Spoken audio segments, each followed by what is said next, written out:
అంతా పోయిన తర్వాత లబ్బదిబ్బమన్న ప్రయోజనం ఏముండదు. ఆరోగ్యమే మహాభాగ్యం. దాన్ని కాపాడుకునే వాళ్ళే తెలివైనోళ్ళు. ఏమంటారో కామెంట్ చేయండి. హాయ్ అండి, నమస్కారం. Welcome back to flower 2024 channel. మొదటిసారి చూస్తే కనుక ప్లీజ్ సబ్స్క్రైబ్ చేయండి, సపోర్ట్ చేయండి, కామెంట్ చేయండి, వీడియో పూర్తిగా చూడండి. ఈరోజు మనం చిలకడ దుంపల గురించి చెప్పుకుంటున్నాం. చిన్నప్పుడు పొయ్యిలో వేసుకుని కాల్చుకుని తినడము, పెద్ద ఎదిగిన తర్వాత సాంబార్లో వచ్చి నెయ్యి తీసిపోగట్టడం తప్ప ఈ చిలకడ దుంపల గురించి ఏమీ తెలియదు. నాకైతే ఇప్పుడే తెల్లారింది. మాకు ఎప్పుడో తెలుసక్క అంటే కనుక ఖచ్చితంగా ఇప్పుడే కామెంట్ చేసేయండి. ఈ చిలకడ దుంపల గోల్ ఏంటంటే స్వీట్ పొటాటో అనమాట. మీ సైడ్ ఏమంటారన్నది కామెంట్ చేయండి. ఎంత బాగున్నాయో కదా.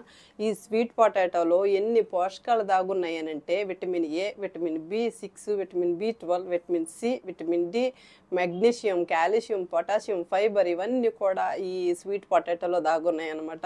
ఈ గోలేంటక్కనంటే ఈ విటమిన్లన్నీ బాడీలో సక్రమంగా ఉంటేనే మనిషి ఆరోగ్యంగా ఉండే అవకాశం ఉన్నదనమాట.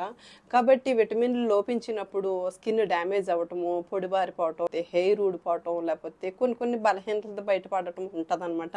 తిండి తిప్పలో మానేసి విటమిన్ టాబ్లెట్లు వాడుతూ ఉంటారు. ఆ టాబ్లెట్లు సప్లిమెంట్ కానీ, మల్టీప్లస్ కానీ, calcium, vitamin E, vitamin D టాబ్లెట్లు కూడా వాడతారు. టాబ్లెట్లు ఎక్కువ వాడటం వల్ల కిడ్నీ ఎఫెక్ట్ వచ్చే అవకాశం ఉంటుంది. చిలకడ దుంప తినటం వల్ల తెల్ల రక్త కణాల నుంచి ఎర్ర రక్త కణాలుగా మారే అవకాశం కూడా కీలక పాత్ర పోషిస్తుంది అనేసి మనం పరిశోధనలో తెలుసుకున్నాం. కాబట్టి ఈ రోజు నుంచి తినండి, చక్కగా ఉడకబెట్టుకుని తినండి, కూర వండుకోండి, ఫ్రై చేసుకోండి, లేకపోతే సాట్ చేసుకోండి.